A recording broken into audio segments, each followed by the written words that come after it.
대에 더 큰 행복을 만들어내는 수행이다. 이렇게 정의를 하거든요. 뭐 그런 거예요. 죽은 다음에 내가 어찌 될까 하는 거, 딴 데 가서 찾을 이유가 없어요. 내가 몸과 말과 마음으로 어떻게 행위하느냐에 따라서 결과가 갈 곳이 결정되는데, 살아서도 그렇고 갈 곳도 결정되는데, 부처님은 이건 그러면 어떤 행위를 해야 되나요? 라고 하니까 오계를 지키십시오, 보시하십시오, 수행하십시오, 이렇게 말하거든요. 사실은 요 세 가지를 부처님은 세 가지 공덕행 이렇게 말씀을 하세요. 그리고 이제 제가 제자들에게 뭐 이제 해명스님이나 저같이 출가한 사람들한테는 또 좀 더 많은 엄격한 기준을, 출가자는 이렇게 살아야 한다라고 이제 기준을 주시지만, 제가 제자를 위해서는 부처님이 주시는 삶의 기준이 딱 네 가지예요. 뭐냐 하면, 첫째가 믿음. 부처님에 대해서 내가 부처님 따라가면 행복해질 것입니다. 부처님이야말로 참으로 괴로움의 소멸을 완성하신 분.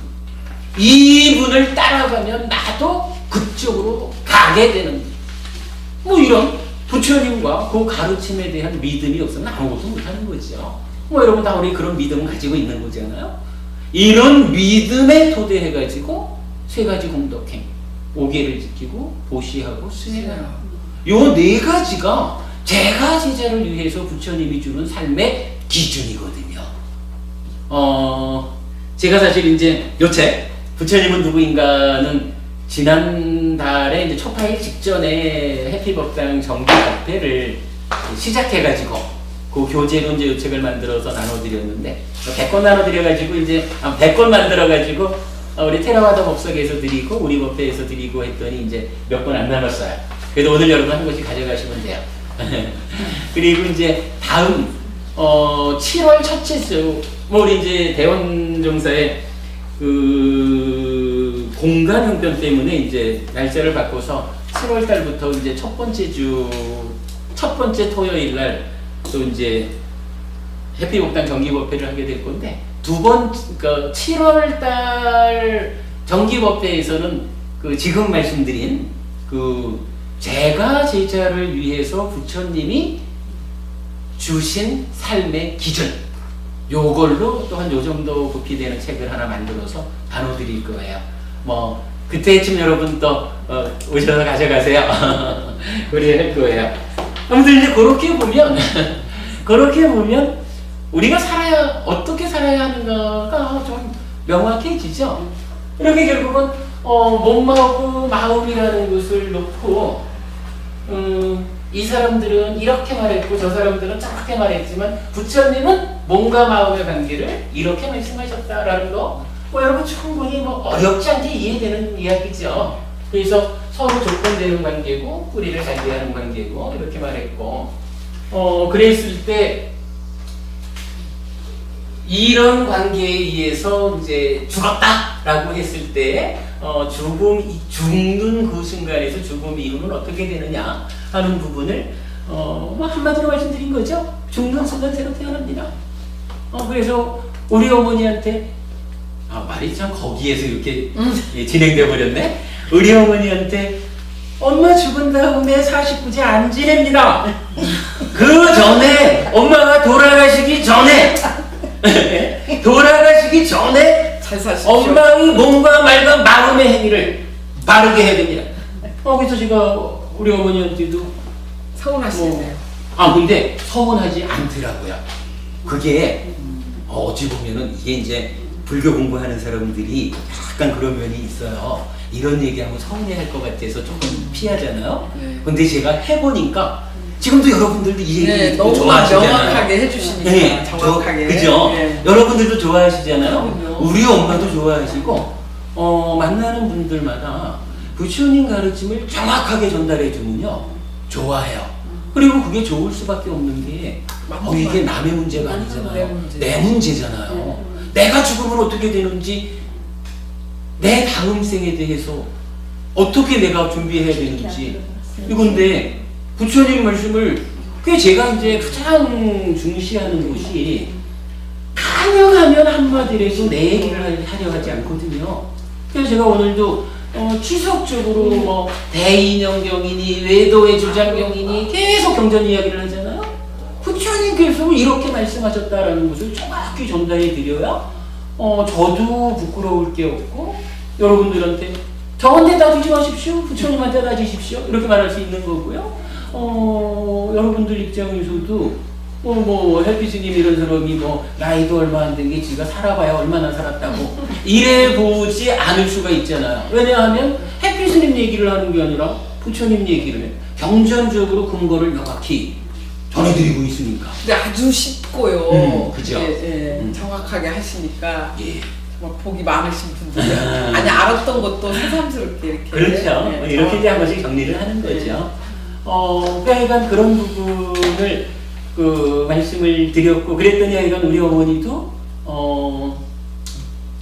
좋아하셨어요. 그래서 제가 어머니한테도 어차피 약주하시는 분 아니고 그러니까 5개는 대략 지키면서 사는 거 5개가 무언지 정확히 알려드리고 요렇게 지키십시오 했고 보시라는 부분 그냥 자식들이 다 이렇게 넉넉지 못하다 보니까 경제적으로 풍요롭지 못해도 그래도 밥 한 끼라도 나누고 해간 보시하십시오.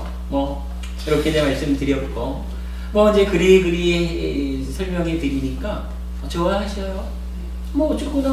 어쨌거나 이 표현이 좀 그렇지만 죽은 다음에도 제 엄마는 아니잖아요. 그죠? 살아계신 요 상태가 제 엄마인데 그러면 제가 우리 엄마를 위해서 할 수 있는 일이 살아계신 요 때에 어떻게 사실지 알려드리고 거들어드려가지고 그렇게 삶으로서 죽는 때도 편하게 죽고 죽은 다음에도 행복한 삶이 이어지게 해드리는 게 중요하지. 부처님은 전혀 그렇지 그런 거 말씀도 안 하셨는데 다음 몸을 받으려면 49일이 걸린대다 해가지고 49일 동안 제사를 지내드리니 이게 무슨 성과를 내느냐고요. 그런데요. 목련전자의 그걸 어떻게 설명해야 될까요? 이렇게 보셔요. 저기 백중기도 29에 출가를 하셔가지고 예, 요거 29에 출가를 하셔가지고 35에 부처가 되셨거든요. 그리고 80에 돌아가셨어요. 요 45년 동안 설하신 말씀 중에는 그런 내용이 없어요. 그러니까 저로서는 사실 어차피 우리 한국 불교가 테라와다만 있는 거 아니고 이제 다 그래도 함께 힘을 모아가지고 한국 불교가 발전을 해 나가야 되는데 여기에서 제가 어떤 구체적인 표현을 어찌할 입장은 아닌 것 같고요. 다만 제가 말씀드릴 수 있는 것은 저는 이건 요 45년간 부처로서의 45년간 설하신 이 가르침을 기준으로 알려드리는 일만 한다. 판단은 법원님들 스스로 하시는 거죠. 그래야 되니까 이건 잘 알았습니다. 길어봐야 30년밖에 더 사시겠어요? 한 30년 더 사신다라고 생각하면 그 30년 동안 지난 70년간 내가 못한 거 이 부분을 어떻게 내가 계를 지키고 보시하고 수행함으로써 공덕을 쌓을 것인가. 그래서 살아서도 만족스러운 정리 과정을 거치고 죽을 때까지 행복하고 죽은 다음에도 참으로 행복한 삶이 이어져야 되겠다. 왜? 몸은 이렇게 물질이고 무상하고 파괴되는 거라서 죽어야 되지만 마음이라고 하는 것은 따라 죽는 것이 아니고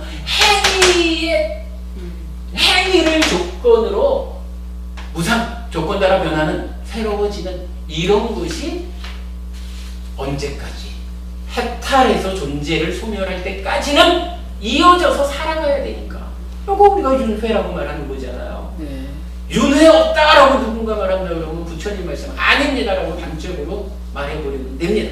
부처님이 이렇게 행위를 조건으로 변하는 마음이 100년씩 새로운 몸과 짝을 이뤄가지고 새로운 나, 그러니까 마음이라고 하는 나, 영혼이라는 아트만이라는 내가 옷 바꿔 입는 게 아니고 몸과 마음이 짝이 돼서 새로운 나를 만들어서 새로운 삶을 살아가는. 그러나 그 가운데 마음은 끊어지지 않고 계속. 예, 변화하는 가운데 끊어짐 없이 해탈해서 존재를 소멸할 때까지 살아가야 되는 것이다. 그러므로 이 몸과 마음의 관계를 명확히 알고서 삶을 대비해야 되겠다. 뭐 오늘은 이 얘기로서 얘기를 다 했는데 마지막으로 이런 정리를 하나 해볼게요. 아까 제가 그 사문과경 이야기를 했는데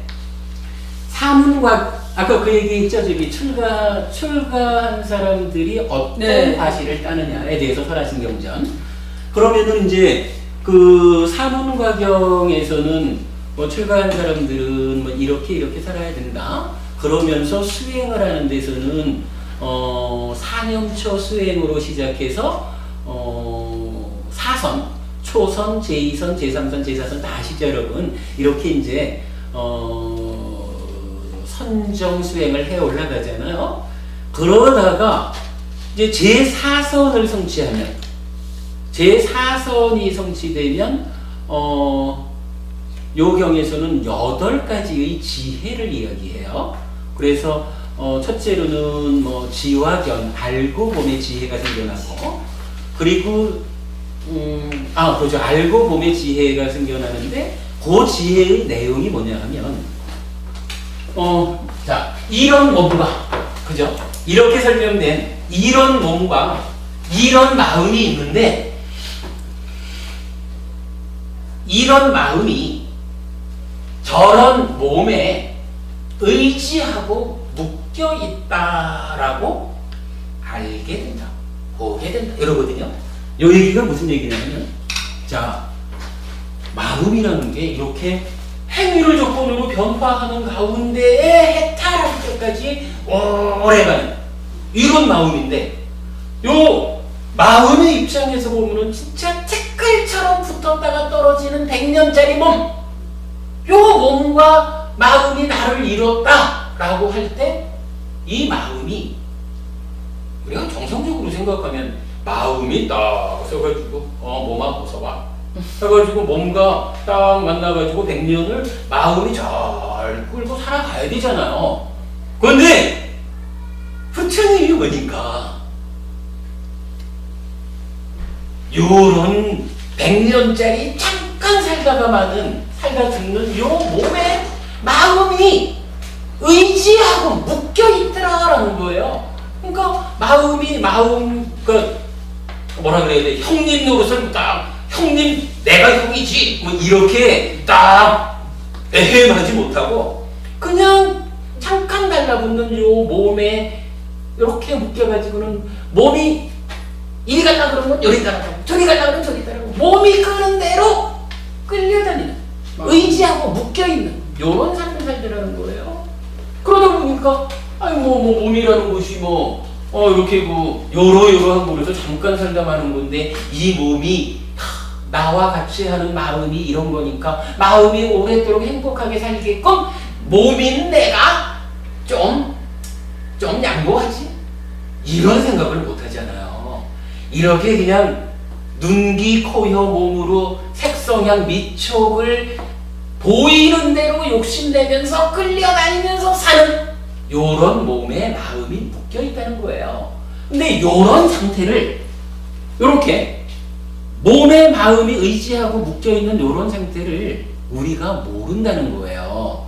그게 언제 발견이 되느냐라고 하니까 수행을 해가지고 제4선을 성취하면 제4선의 그 평정의 상태, 그 고요함, 흔들림 없는 평정의 상태에 가야 그때 비로소 마음이 나는 이렇게 오래 사는 이런 마음인데 이 마음에 내가 이렇게 의지하고 묶여서 살아왔구나, 그제서야 그걸 본다는 거예요. 그 얘기는 거꾸로 하면 우리가 살아가면서 발생하는 모든 문제 상황이라는 게 마음 노릇을 못하고 몸에 의지하고 묶여서 몸 따라 끌려다니니까 이런저런 문제 상황들이 생기는구나, 요 얘기를 하는 거죠. 이 얘기를 딱 언제 발견하느냐? 제4선의 상태에서 발견하게 되더라. 이렇게 말합니다. 수행을 많이 해야 돼. 그렇죠. 근데 이제 사실 요게 부처님께서 요 사문과경에서 말씀하시듯이 제4선의 성취 상태에서 그걸 발견해서 알 수가 있어요. 그게 아라한 경지인가요? 아닙니다. 제4선의 상태는 요거는 우리 공부를 좀 더 하기로 해요. 그 부분이 지금 설명되기에는 좀 어렵고요. 제가 이제 드리고 싶은 얘기는 요거 제4선을 성취해야 알 수 있는 요런 문제 상황을 4선에 가지 않고도 아는 방법이 하나가 있어요. 그게 뭘까요? 그게 뭘까요? 알아차림 이제처럼.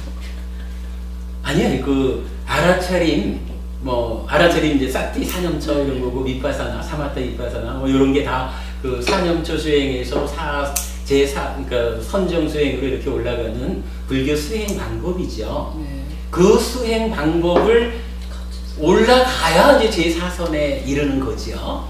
그러면 이제 본다 하는 건데 그렇게 거기 가지 않고도 아는 방법이 하나가 있어요. 뭐냐 하면 여러분 이제 알잖아요. 그렇지. 스님이 알려주시죠. 알잖아요, 이제는. 스님이 알려주시죠. 그렇죠. 그러니까 사선까지 직접 가지 못했지만 그래도 이렇게 부처님 공부를 부처님 공부를 하니까 내가 비록 거기 가서 직접 확인하지는 못했어도 우리 스승 부처님께서 제4선에 가면 이러한 상태를 보게 된다. 그러니까 그때 직접